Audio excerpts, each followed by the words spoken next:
Welcome to Wickerson Studios. There is absolutely no way around it. Digital modeling is the way of the future.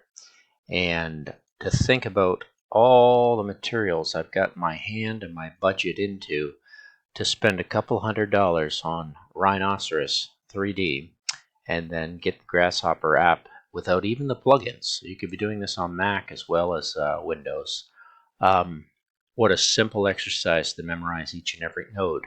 Go through the 750 nodes all the way through to the displays, and you're going to find over here in points in the vector tab, I'm just playing with point cylindrical, point oriented, and point polar. That said, we've got a nice little form here. We will pop that into invisible. We have our virtual or our ghosted image out of Grasshopper. And what I've done as we go through this, I'm going to take it so I actually have to click on everything I want. I'm going to make it all visible. Just preview on. I'll show you exactly what I'm doing. I'm choosing a cylinder or a sphere or a cone. I'll put that in shaded so you can see all three shapes. And in choosing them, I am evaluating surface to one point, a UV point, on top of that reparametrized surface. Of course, I've got to pull it off the side. And you say, well, what's that doing? Well, that's basically a point that's jazzing around all over the surface wherever I want to put it. And there's your evaluated surface. I am taking that evaluated surface, UV directions, and the frame, and I'm plugging it into 3 different nodes. The first one, however, I'm not. I have simply generated 3 ranges with a step of, I believe, steps being 9. I'm not sure. I was going to do a series. That's why I did the expression node in here and and set that to x minus 1. You don't need to do that if you're just going to use a series. Just remember, if you use it later or switch it up, you'll have to minus 1. I've got a range going through of pi in the rotation, and you can generate very quickly with the point cylindrical, a tool that usually you'd be getting into your maths and your sine and cosines and a few functions to generate. Basically a base plane and generating up something that I can actually, set itself, spin it out, torque it up, make more points on it, less points on it, and give it more spins or less spins. So that's a nice little toy to play and put a curve on there to play with. And I'm just using point cylindrical to do that. And I found that's actually a pretty nice way to get around doing the math. I've made some clusters and math clusters. That's a pretty fast node to be using. All right, I used the base plane to set that so I could actually take the UV directions here. I've swapped them all off for a UV direction and frame for, I just played around with point oriented until I ended up just generating the exact, a similar curve, but at a different position. And that's all I really did. I took all those points and I moved them over to these points. And I guess I played around. It didn't really do what I needed to do because I didn't really orient them that well, or didn't do much different to them. They just got oriented to the directions that were coming out on the cone itself. So not a big deal, but I've got 2 curves, and in doing that I was able to loft them together. And I love to loft 2 juicy curves together. There we go. And the last one here, I did point, basically you grab it, you get an angle. It's nice I threw it through a range of pi from, I can take it all the way through to 2 pi or all the way back. So you can take it all the way around like a wonderful infinity loop. And I wish I had more points on it so you could see it, but there it is kind of expanding out on its radius. And I'm able to join that point. You can see it more if you saw where I put it through a NURBS curve.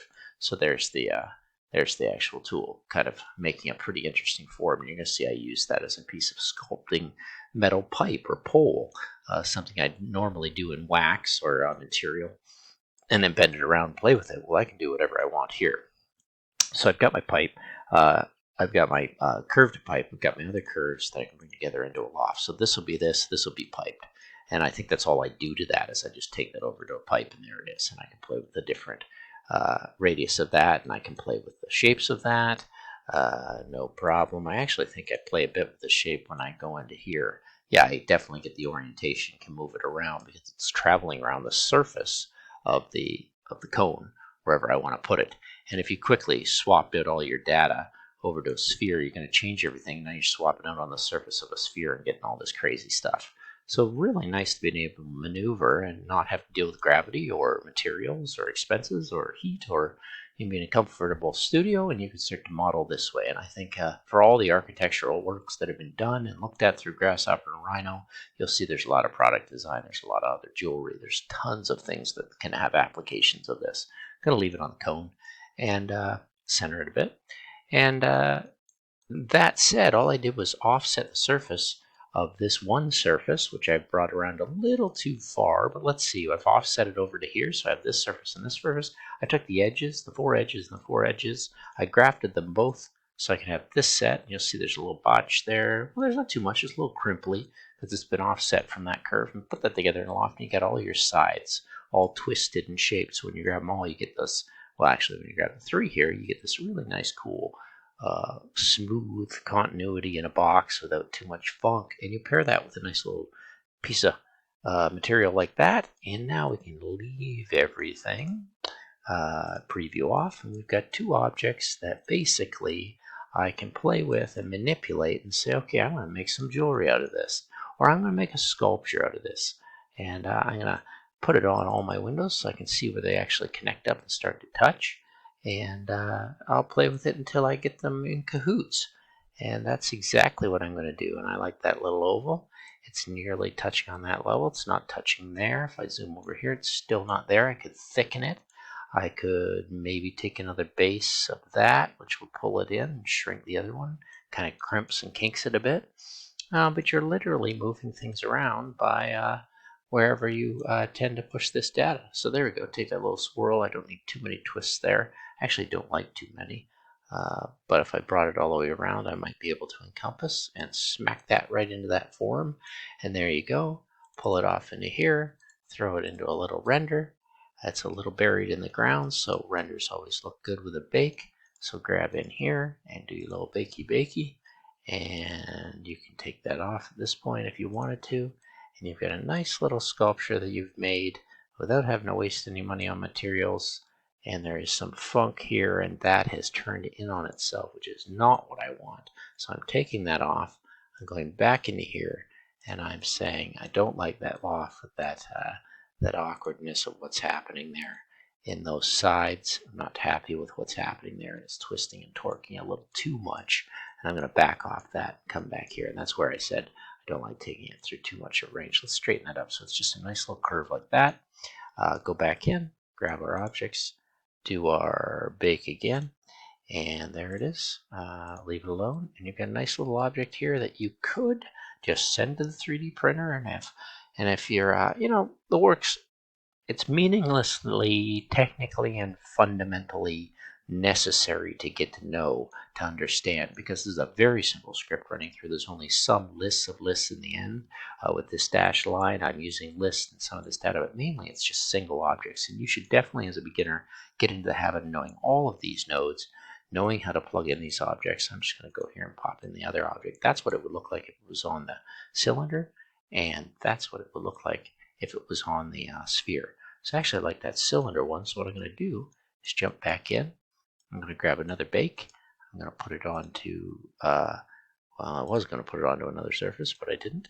And there we go. We've got 2 jostled in there. I still have a little bit of funkiness going on here from the crimp.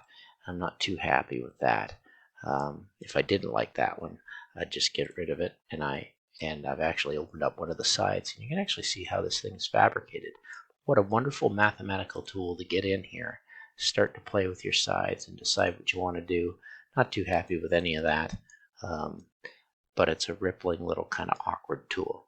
And it's playful 9 minutes going in and getting into the cylindrical, oriented polar nodes and figuring them out. I definitely thought it would be interesting to apply them to one another since they're all in the same section and gain a better understanding of the point tools. And we'll just keep plugging through. 2 polar looks kind of interesting. 3D point on polar, plane polar coordinates. So we'll try that, and then we'll get into these closest points, which become so handy. Getting into sorting points along curves and pulling points. And if you can do that and manipulate geometries that are point-based, you'll just be even better when it comes on to moving planes and surfaces and closest points on full round solid objects. Anyway, thanks very much for watching.